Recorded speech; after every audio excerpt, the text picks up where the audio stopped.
नहीं है। जो कर्म का करता है वही फल का भुगता है, जो कर्म का करता है वही फल का दाता है। कोई बाहर का पुरुष, बाहर का परमेश्वर तुम्हारे सुख दुख का दाता नहीं हो सकता है। इसलिए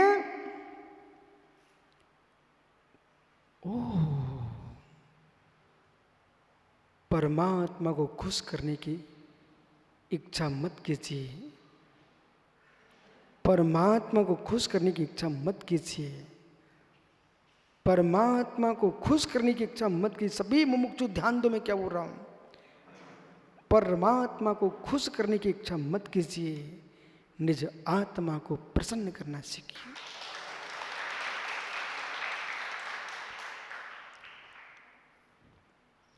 सबसे बड़ी खिन्नता 5 पापों में से अर्जित सागर जी, कोई भी पाप भूल से चूक से जीव से हुआ है, वो पुरुष को चुनौती है तू अपनी आत्मा को खुश करके रखे। मित्र समझो मैं क्या बोल रहा हूं, क्या नहीं समझो मैं क्या बोल रहा हूं। चित्त प्रसाद तभी होता है आप अपने पद पर आसीन होते हो। सो पद के विपरीत काम होगा, दूसरों को देख करके हंस सकते हो, अंदर से वकील साहब खुश नहीं हो सकते। मित्र, चाहे हिंसा, झूठ, चोरी, कुशील, परिग्रह, 5 पापों में से किसी भी पाप को तुम छुप करके आए हो, चेहरे पर लिखा मिल जाता है कि ये आदमी खुश नहीं है। आप भी वकालत करते हो तो आदमी के वचनों से नहीं पकड़ पाते हो, चेहरे से पकड़ते हो।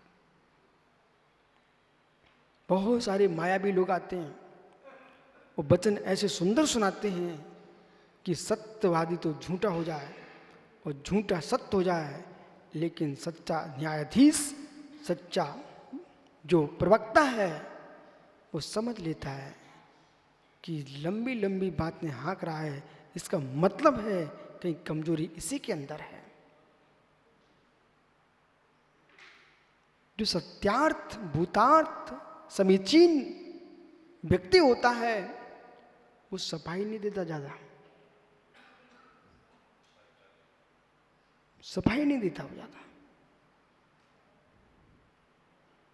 क्या नहीं, अब समझिए, ये कोई पैसे भर करके जजों को, वकीलों को, न्यायाधीशों को, देश के मुख्य मुख्य नेताओं को तुम खरीद सकते हो, लेकिन कर्मों को खरीदने की ताकत तुम्हारे दादा के अंदर भी नहीं है। जब तक तुम्हारा पुण्य तेज चल रहा है, सबको शासन को खरीद लो आप, लेकिन जिन शासन को खरीद नहीं सकते हो वो दूध का दूध, पानी का पानी होगा। कर्म सिद्धांत कहता है आप खरीदने की बात करोगे तभी भी आप बंद होगे। इसलिए पाप करके मुस्कुराने वालों, पुण्य की सत्ता में मुस्कुरा रहे हो, उद्यावली में जब पाप आएगा फिर तुम देख लेना क्या होगा। तीव्र पुण्य की सत्ता है, आप कुछ भी कर सकते हो। आगम वचन है, आगम वचन ही ये। तीव्र पुण्योदय पर आदमी असत्य भी बोलेगा तो दुनिया सत्य मानेगी, और जिसका पाप का तीव्र उदय है वो सत्य भी बोलेगा, लोग उसे असत्य बोलेंगे। इसलिए कासलीवाल जी, अंदर का विषय ये, मैं पुनः कह रहा हूं, 5 पापों में से कोई भी पाप करके आया है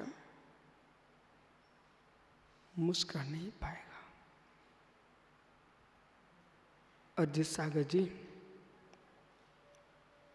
वो दिखा रहा हूं मैं आपको।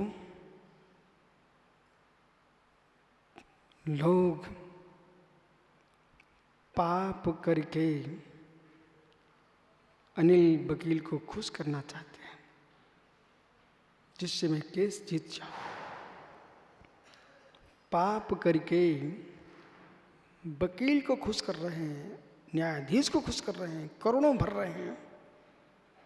हे मित्र, पाप करके न्यायाधीश और वकील को तुम द्रव्य दे करके अपने पक्ष में, हो सकता है पुण्य का तीव्र दर चल रहा, तुम अपने पक्ष में केस को लाओ। लेकिन इस बात को वकील भी जानता है, न्यायाधीश भी जानता है कि सत्य वही है जो हारा है। लेकिन क्या कर सकते हैं, इस द्रव्य ने सत्य के प्राण ले लिए।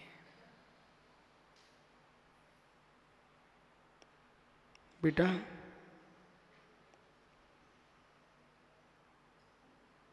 अभी तुमको सब अच्छा दिखता है, कोई अशुभ कर्म में कोई भी फंस जाता है, फिर वो सत्य को नहीं देखता है, बचाव को देखता है। अरिजीत सागर जी, धुरंधर लोग जब फंसते हैं ना, तो किसी प्राणों की चिंता नहीं करते हैं। बोले पैसे लग जाएं, पेटियां चली जाएं, लेकिन मैं बच जाऊं।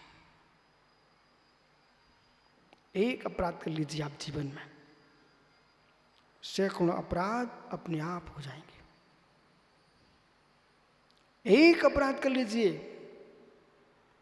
जिनेंद्र भैया, जय कुमार भैया, सैकड़ों अपराध अपने आप हो जाएंगे। एक व्यक्ति ने व्यभिचार किया, परस्त्री रमण किया, उसको गर्व ठहर गया, एक पाप हो गया, झूठ अपने आप आ जाएगा। झूठ अपने आप सामने खड़ा है। पर स्त्री को पकड़ा है, परिग्रह था ही, पर स्त्री को छीना है, चोरी थी ही। अब कोशिश ये चल रही है कि मैं बदनाम न हो पाऊं। मेरे मित्र या तो स्त्री को मारने को खड़ा है, उसका गर्भपात करने के लिए खड़ा है। अरे क्रूर, तू 5 इंद्रिय जीव को हत्या करने के लिए तैयार है। एक दोष ने तेरे पास ने सारे दोष खड़े कर दिए। और मंदिरों में जाकर के, देवालयों में जाकर के, धर्म स्थानों में जाकर के यूं हाथ जोड़ के परमात्मा खुश करना चाहता। ठीक कर दो परमात्मा। इसलिए श्रवण संस्कृति कहती है, जैन दर्शन कहता है, अरे पागल, परमात्मा खुश करने मत जा, परमात्मा खुश नहीं होता है। तू अपने पापों को, परिणामों को खुश करके देख। तू पाप करके आया, परमात्मा खुश होने से कुछ भी तेरा नहीं बिगड़ेगा। लेकिन तेरी आत्मा पापों से मुक्त हो गई तो तू खुश हो जाएगा, तेरा सब काम बन जाएगा। क्या महावीर पर कष्ट नहीं आए? क्या मित्र नारायण कृष्ण भाई के हाथों से मरण को प्राप्त नहीं हुए?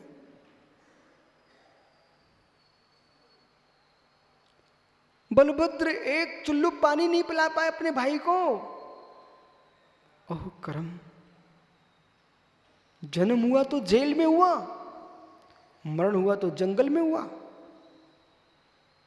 इस कर्म ने नारायण श्री कृष्ण को नहीं छोड़ा।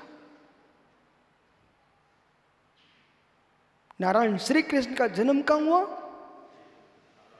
जेल में हुआ। और मरण कहां हुआ?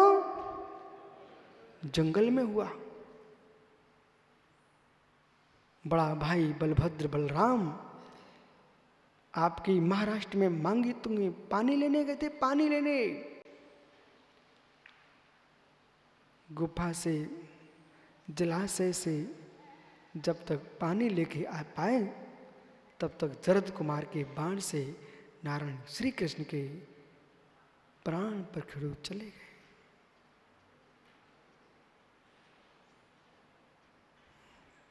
अहो कन्हैया, अहो मोहन, बलराम बिलखते रह गए। धनुष बाण खिंचते ही हंस चला गया।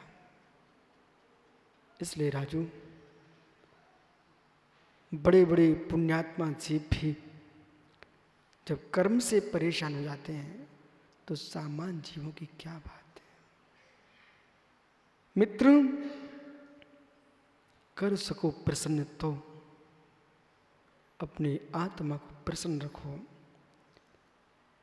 5 पापों में से कोई भी पाप नहीं करोगे। विश्वास रखना, तुम गरीब भी होगे तब भी चेहरे पर मुस्कुराहट होगी। अच्छे काम करने वाले की दमंगी रहती है और बुरे काम करने वाला भयभीत रहता है, भयभीत होता है। विराजो ज्ञानी, लाखों लोगों को आपने देखा है, कटघरे में खड़े देखा है मित्र, कटघरे में खड़े देखा है। आपके पिताजी से बड़े उम्र के लोग, अनिल भैया, आपके पैर छूते देखे आपने। फिर उनको भगवान नहीं दिखता, वकील परमेश्वर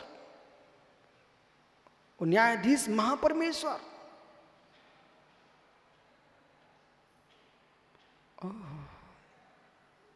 अपराध ना करो तो किसी के बेटे के चरणों में क्या झुकना पड़े। वे ही झुकते हैं जो अपराधी होते हैं, जो अपराध नहीं करते हैं वे झुकते नहीं हैं। उनके चरणों में कोटि कोटि लोग झुका करते हैं।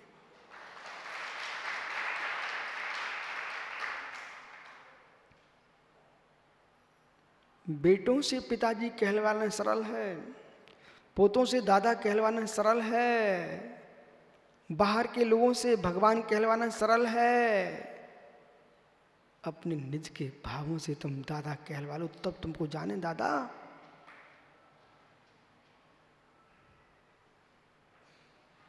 जगत के लोगों से समत्व सांगरी साधु कहलवाना सरल है, बहुत सरल है। स्वयं के प्रणाम साधु बोल दें। राकेश पंडित जी, उसके लिए क्षमता चाहिए, उसके लिए क्षमता चाहिए। कौन सी क्षमता चाहिए? कौन सी क्षमता चाहिए? समता की क्षमता चाहिए।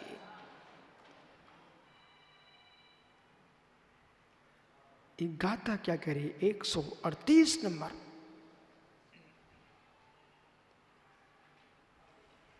खोज रहे थे सुधीर, मुझे परेशान करने वाला कौन है? क्यों बाहर खोज रहा मित्र? कोई परेशान करने वाला नहीं है। निज के भावों के अंदर हुए पाप परिणाम ही परेशान कर रहे हैं। निमित्त रूप में बाहर का आदमी दिखता है, लेकिन अंदर में तो भैया छतरपुर स्वयं के ही परिणाम होते हैं। यानी चाहे मधुबन हो, चाहे छतरपुर की डेरा पहाड़ी हो, चाहे सोना गिरजी हो, चाहे भराशों हो, चाहे क्षेत्र हो, संपूर्ण क्षेत्रों में आनंद उन्हें ही आता है जिनके भीतर पापों का कंस और पापों का रावण, पापों का कंस, पापों का रावण और पापों का कमट नहीं पल रहा है। वे सब क्षेत्र में खुश रहेंगे और जिनके भीतर कंस बैठा है वे कहीं भी खुश नहीं रह सकते।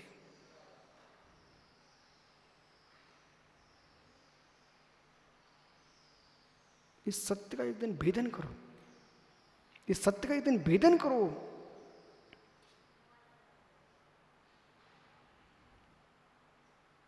बैठ जाए भैया।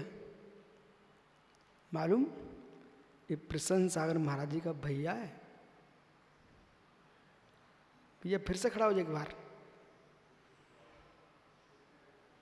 ये प्रसन्न सागर जी के परिवार का है, वे उपवास कर रहे हैं और भाई साधना में सहयोग कर रहा है।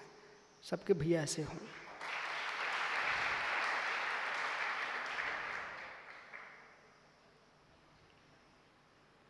बैठ जाओ, रोना मत।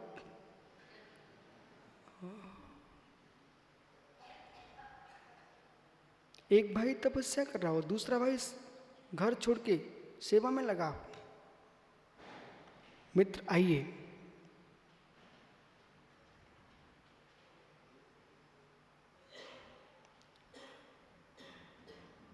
सुन रहे कि नहीं सुन रहे हो? सुन रहे कि नहीं सुन रहे हो? जगत को खुश कर लेना ज्ञानी बहुत सरल है, क्योंकि जगत को खुश करने के लिए भेंटें दी जा सकती हैं। राजे महाराजों को खुश करने के लिए भेंट दे दो, बिटिया दे दो, भूमि दे दो, खुश हो जाएंगे। लेकिन मित्र विश्वास रखना, स्वयं को खुश करने के लिए भूमि, भेंटें, बिटिया काम में नहीं आएंगी। प्रसन्न रखने के लिए आपका निर्दोष चारित्र ही काम में आएगा।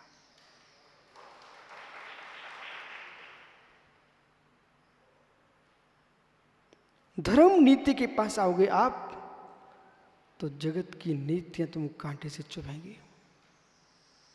बहुत सारे लोग, सुब्रत सागर जी, इसलिए समय सार नहीं पढ़ते, इसलिए उपदेश नहीं सुनते।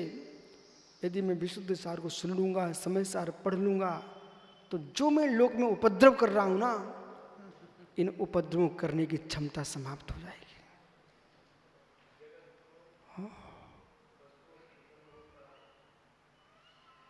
क्या बोले भैया?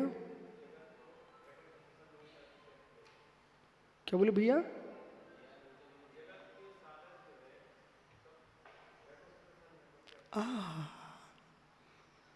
जिनको भूतार्थ भेंट का बोध नहीं है, वे बाहर के हीरे मोती मालाओं गजराओं से प्रसन्न होते हैं। जिनको समय पाहुड़, 84 पाहुड़, पाहुड़ का अर्थ होता है भेंट, प्रावृत। जिनको आत्मा भेंट का बोध है, विष्णु सागर जी, वे जड़ रत्नों से प्रसन्न नहीं होते हैं, वे रत्नात्रय धर्म से प्रसन्न होते हैं। इसलिए आप प्रभावित मत होना इस बात से कि कल रूठे सो आज रूठ जाएं, लेकिन हम अपने मुनि पद के बाहर की भेंट लेके नहीं आएंगे। हमारा निर्दोष संयम ही हमारे जीवन की अंतिम भेंट है। मैं विश्वास के साथ कह सकता हूं, जितने भेंट चाहते हैं आपसे भी चाहे ना, एक दिन ऐसा आएगा भेंट देने वालों के प्रति भी उदास मिलेंगे और रत्नात्रयधारी के प्रति भी उनका विश्वास होगा। भैया भैया इधर देखो ना, भेंटें देने वाला और भेंटें लेने वाला दोनों जानते इस बात को।